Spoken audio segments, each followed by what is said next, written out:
दोस्तों का बहुत बहुत स्वागत है। दोस्तों, क्या आपको रात में पेट में गैस बनती है? रात में खाना खाने के बाद आपका पेट फूलता है, गैस एसिडिटी होती है, रात के समय में आपका ब्लड प्रेशर हाई होता है, तो दोस्तों आज के बाद इस सारी समस्याओं से आपको छुटकारा मिल जाएगा। आज के वीडियो में आज हम आपको ऐसे चमत्कारी चीज़ों के बारे में बताएँगे, ये जो रात के समय समस्याएँ होती हैं, इन समस्याओं से छुटकारा मिल जाएगा। दोस्तों, चमत्कारी चीज़ें कौन-सी हैं? कितनी मात्रा में कैसे प्रयोग करना है, ये सारी जानकारी शेयर करेंगे। दोस्तों, ये जो चमत्कारी चीज़ें हैं, इनका कोई साइड इफ़ेक्ट ही नहीं है। कोई साइड इफ़ेक्ट नहीं है। ऊपर से दोस्तों गैस, कब्ज़, एसिडिटी, बीपी को भी नॉर्मल करेंगी और दोस्तों पेट से संबंधित जो भी समस्याएँ हैं, उसे दूर करेगी। जैसे अगर आपको भूख नहीं लग रही है, खाने की इच्छा नहीं है, जिसके कारण शरीर कमज़ोर होता जा रहा है, तो दोस्तों इन सारी समस्याओं से छुटकारा मिल जाएगा। लेकिन दोस्तों उसके पहले हमें ये जानने की ज़रूरत है कि ये किस कारण से होता है? रात में पेट में गैस क्यों बनती है? रात में पेट क्यों फूलता है? रात में बीपी क्यों हाई होती है? रात में दोस्तों हमें अटैक या पैरालिसिस या ब्रेन हेमरेज के स्ट्रोक क्यों आते हैं ये रात में? इन कारण को आप समझ लीजिए। क्योंकि आयुर्वेद में हमेशा कारण पर फोकस किया जाता है और ये कहा जाता है सबसे पहले आप कारण को हटा दीजिए। जब आप कारण को हटा देंगे, आपका शरीर इतना शक्तिशाली है कि हर एक बीमारी को अपने आप वो ठीक कर सकता है। हमारे शरीर में दोस्तों कुछ ऐसे हार्मोन्स हैं, सिर्फ आपको इन्हें ज़रूरत है एक्टिव करने की। दोस्तों हम अपने शरीर को खुद बीमार बनाते हैं। तो दोस्तों वो बीमार बनाने वाले कारण क्या है? रात में पेट में गैस एसिडिटी के कारण क्या है? चलिए कारण पर प्रकाश डालते हैं और एक कारण को आप हटा के देख लीजिए, आपको दवा की ज़रूरत नहीं पड़ेगी, कोई नुस्खे की ज़रूरत नहीं पड़ेगी, किसी चीज़ को खाने की ज़रूरत नहीं पड़ेगी, आपको कभी ये समस्याएँ हो ही नहीं सकती पूरी ज़िंदगी में। चाहे स्त्री हो, चाहे बच्चे हों, चाहे पुरुष हो, दोस्तों प्रैक्टिकली अनुभव है। प्रैक्टिकली अनुभव है और हर एक मरीज को मैं दोस्तों बताता हूँ और वो लोग फॉलो करते हैं और स्वस्थ और निरोग रहते हैं। मैं तो फॉलो करता ही, मेरा पूरा फैमिली फॉलो करता है। हमारे रिलेटिव, हमारे यार दोस्त सब लोग फॉलो करते हैं और किसी को कोई समस्या नहीं होती है रात के समय में। तो दोस्तों चलिए जानते हैं रात में पेट क्यों फूलता है? सबसे पहला कारण है, जब हम भर पेट देर रात को गरिष्ठ भोजन करते हैं, तो यह भोजन दोस्तों ज़्यादा देर तक हमारे पेट में रहता है, जिसके कारण सड़ने लगता है और फिर सड़ने के बाद पेट फूलने लगता है। पहला कारण है। क्यों? क्योंकि इसके पीछे का कारण है, क्योंकि सूर्य डूबने के बाद हमारा पाचन तंत्र स्लो हो जाता है। क्यों फ़ॉलो हो जाता है? क्योंकि हमारे पेट में जो एसिड बनता है, जिसे जठराग्नि कहते हैं, जो खाने को पचाने वाली रस उत्पादित करती है, जठराग्नि दोस्तों सूर्य की किरणों से इसका संबंध है। जैसे-जैसे सूर्योदय होता है, हमारा जठर तेज होता है, हमारी भूख खुलने लगती है, खाने की प्रवृत्ति बढ़ जाती है और जैसे-जैसे दोपहर होता है, आप देखते हैं अपने आप को आप रोक नहीं पाते हैं, आपको खाना चाहिए। और जैसे-जैसे सूर्यास्त ढलता है यानी सूर्य डूबने वाला होता है, हमारा पाचन तंत्र स्लो हो जाता है। तो इसलिए सूर्य डूबने के बाद हो सके तो आप खाना मत खाइए। सूर्य डूबने के पहले आप अपने खाने वाला कार्यक्रम समाप्त कर लीजिए। दूसरा कारण क्या है? दोस्तों जब हम देर रात को खाना खाते हैं और भरपेट खाना खाते हैं और गरिष्ठ भोजन करते हैं और यही खाना खा के हम तुरंत सो जाते हैं। तो जब दोस्तों आप तुरंत सोने जाते हैं तो हमारा जो है शरीर शिथिल हो जाता है। इसीलिए कभी भी तुरंत खाना खाने के बाद नहीं सोना चाहिए। कम से कम रात का खाना खाने के 3 घंटे के बाद ही सोना चाहिए। खाना खाने के बाद तुरंत वज्रासन की मुद्रा में बैठना चाहिए। दोस्तों जब हम वज्रासन की मुद्रा में बैठते हैं, तो जो हमारा शरीर का ब्लड है, वो दोस्तों डायरेक्ट जैसे पैर मोड़ के वज्रासन में जब बैठेंगे तो सब लीवर पे अटैक होता है, तो खाना डाइजेस्ट हो जाता है। तो खाना खाने के बाद आधे घंटे हमें 20 मिनट वज्रासन मुद्रा में बैठना चाहिए। वज्रासन मुद्रा में बैठने के बाद कम से कम डेली 500 कदम हमें टहलना चाहिए। रात का खाना खाने के बाद कम से कम 500 कदम टहलना चाहिए। टहलने के बाद रात का खाना खाने के 2 घंटे बाद ही सोना चाहिए, 3 घंटे के बाद सोना चाहिए। अगर आप रात में खाना खा रहे हैं तो वैसे रात में दोस्तों हमें खाना नहीं खाना चाहिए, सूर्य डूबने के बाद। तो सूर्य डूबने के पहले आप खाना खा लीजिए। ये काम आप कर सकते हैं। अगर आप ऐसा नहीं कर पा रहे हैं, उसका भी विकल्प है। अगर आप ऐसा नहीं खा कर पा रहे हैं, तो जल्दी से जल्दी खाने का प्रयास करिए, यानी कि 8 बजे के पहले खाना खा लीजिए। और यह खाना कैसा होगा? यह खाना एकदम हल्का, सुपाच्य होना चाहिए। रात के खाने में तली भुनी चीज़ें नहीं होनी चाहिए। रात के खाने में गरिष्ठ भोजन नहीं होना चाहिए। रात का खाना एकदम सात्विक खाना होना चाहिए, एकदम हल्का खाना होना चाहिए। जबकि आज के समय में ऐसा नहीं होता है। लोग ये सोचते हैं हम दिन की भाग-दौड़ भरी ज़िंदगी में व्यस्त रहते हैं।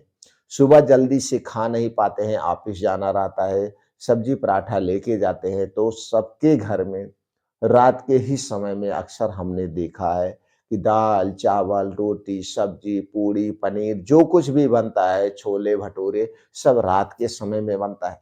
ये मैं अनुभव क्यों बता रहा हूँ? क्योंकि सारे पेशेंट आते हैं, जब हम उन्हें ये दिनचर्या बताते हैं, तो दोस्तों सब लोग यही कहते हैं, लेकिन इसे आपको बदलना होगा। जो कुछ आपको खाना है, ये सारी चीज़ें आप सुबह के समय खा सकते हैं। दोपहर के समय खा सकते हैं, लेकिन सूर्य डूबने के बाद ये दिनचर्या में बदलाव आपको करना होगा। रात का खाना एकदम हल्का सुपाच्य खाना है, जल्दी खाना है, खाने के 2 ढाई घंटे, 3 घंटे के बाद ही सोना है और खाने के बाद वज्रासन मुद्रा में बैठना है। वज्रासन मुद्रा में 20 से 25 मिनट बैठिए, उसके बाद कम से कम 500 कदम टहलना है। टहलने के बाद फिर जागिए, इधर-उधर काम करिए, फिर जाके आपको सोना है। अगर इतना काम आप करते हैं अगर इतना काम आप करते हैं तो रात के समय में आपको कभी कोई समस्याएँ नहीं होगी।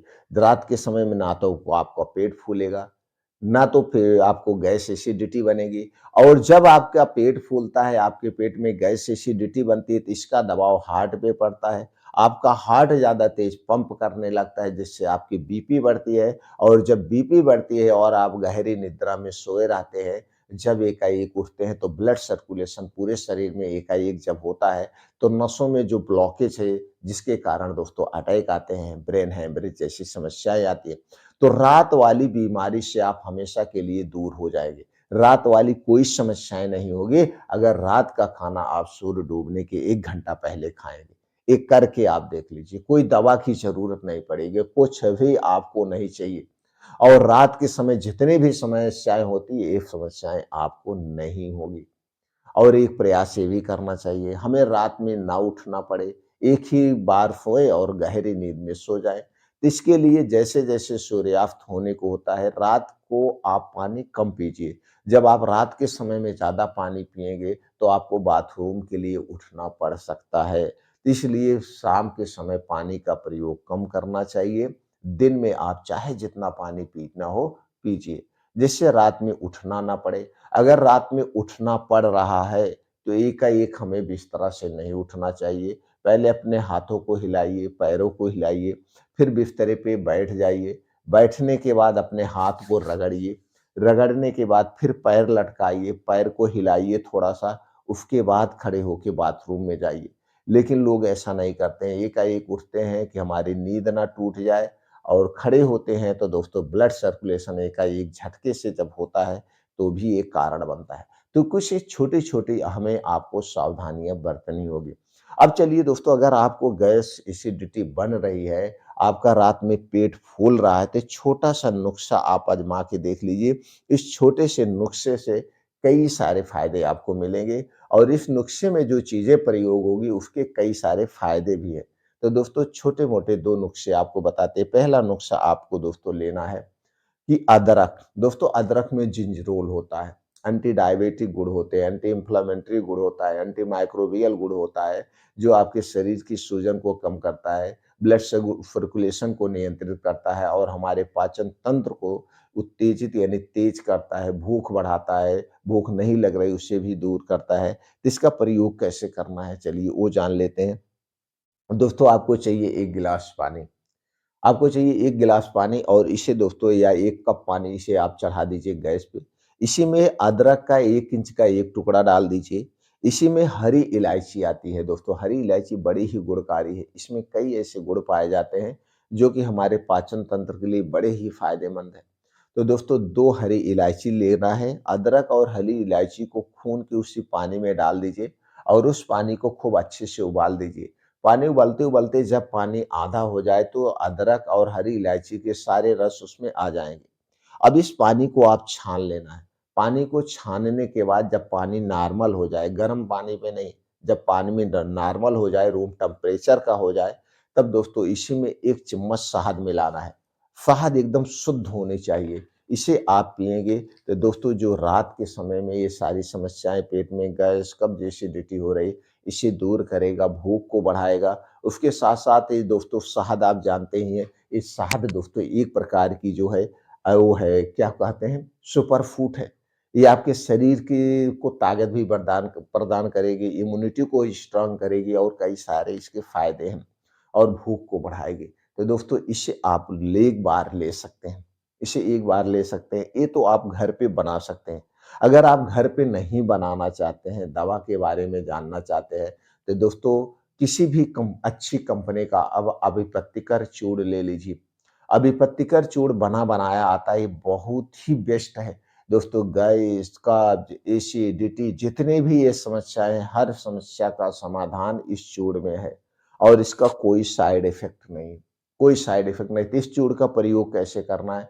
दोस्तों इस चूर्ण का प्रयोग खाना खाने के 1 घंटे पहले 1 चम्मच चूर्ण गुनगुने पानी के साथ आप ले लेंगे, तो गैस, कब्ज़, एसिडिटी की समस्या ही खम समाप्त हो जाएगी। तो कुछ दिन तक यानी 4-5 दिन ले लीजिए, समस्या खत्म हो जाएगी, फिर बंद कर दीजिए। इसे भी आप ले सकते हैं, ये चूर्ण थोड़ा-सा महँगा मिलता है। अगर आप सस्ता चूर्ण चाहते हैं तो दोस्तों सबसे बढ़िया, सबसे अच्छा चूर्ण है, जिसे अद्भुत रसायन कहा जाता है और यह 3 फलों से बनाया जाता है, हरड़, बहेड़ा और आँवला, वो है त्रिफला चूर्ण। तो दोस्तों रात में खाना खाने के 1 घंटे के बाद 1 चम्मच त्रिफला चूर्ण गर्म पानी या गर्म दूध के साथ आप लेते हैं, तो इन सारी समस्याओं से छुटकारा मिलेगा। गैस, कब्ज़, एसिडिटी को दूर करेगा और जब आप सुबह सो के उठेंगे तो आपका पेट खुल के साफ होगा। तो 1 चम्मच त्रिफला चूर्ण आप ले सकते हैं, सारी समस्याएँ दूर हो जाएगी। अब बात करते हैं दूध दोस्तों, दूध जो है आपके घर का होना चाहिए। अब इन दोनों चीज़ों के नुकसान क्या हैं? किसे नहीं लेना चाहिए? दोस्तों त्रिफला चूर्ण और अभिपत्तिकर चूर्ण का प्रयोग गर्भावस्था में स्तनपान कराते समय अपनी इच्छानुसार नहीं लेना चाहिए, डॉक्टर की सलाह पे ही लेना चाहिए। आप डॉक्टर से किसी भी आयुर्वेदिक डॉक्टर से आप कंसल्ट कर सकते हैं। या दोस्तों आपको किसी गंभीर बीमारी से ग्रसित हैं, उसके लिए कोई मेडिसिन ले रहे हैं, तो भी ले सकते हैं, लेकिन अपने डॉक्टर से सलाह ले लेंगे तो ज़्यादा बेटर होगा। लेकिन उसके पहले वो दोस्तों सावधानी आप बरतते हैं तो आपको कोई दवा लेने की ज़रूरत नहीं पड़ेगी, कोई दवा आपको नहीं खाना पड़ेगा। अपने आप ये समस्या दूर हो जाएगी क्योंकि दोस्तों दिनचर्या में बदलाव करके हम अपने आप को स्वस्थ और निरोग रख सकते हैं। और जैसे कि हमारे वीडियो में कहते हैं दोस्तों एक काम ज़रूर करना, 2 घंटे का समय निकाल के अपने लिए निकालना, योगा, प्राणायाम, मेडिटेशन ज़रूर करना। जब आप डेली योगा, प्राणायाम, मेडिटेशन करते हैं तो आप हर एक बीमारी से दूर रहते हैं। तो सबको 2 घंटे का समय निकालना है अपने आप के लिए, वो है सुबह का समय। सब लोग पूरे परिवार के साथ दोस्तों योगा करिए, प्राणायाम करिए, मेडिटेशन करिए और पूरा परिवार स्वस्थ और निरोग रहिए, यही हमारी इच्छा है।